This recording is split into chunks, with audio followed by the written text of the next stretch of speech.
As parents, many times, I'm sure many of you have gotten the argument, well, such and such was able to do this, as a kind of argument into letting your child do something that they normally would not be allowed to do.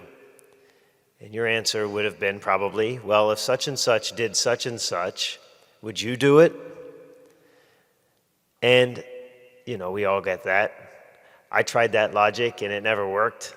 And it probably never worked with you either.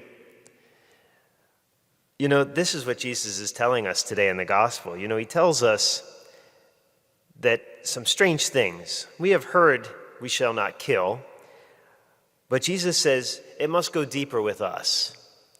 But I say to you, whoever is angry with his brother will be liable to judgment.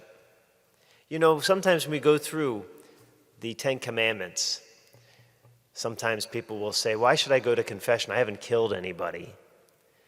Well, Jesus is telling us that being a Christian goes a lot deeper than the surface. It goes to our intention. But I say to you, whoever is angry with his brother will be liable to judgment, and whoever calls his brother a fool will be liable to fiery Gehenna. Really? Well, then I'll tell you where I'm going to spend.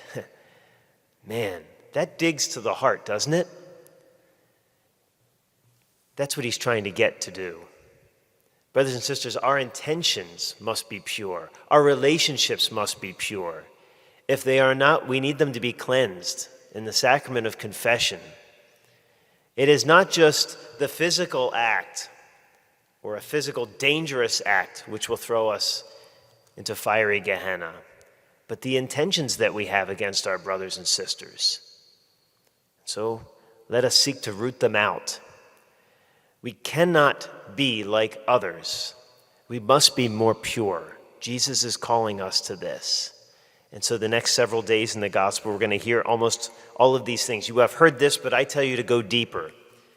That's where he's calling us to, brothers and sisters. And let's follow so that we may follow him into heaven. Christ is risen. He is risen indeed. Please stand.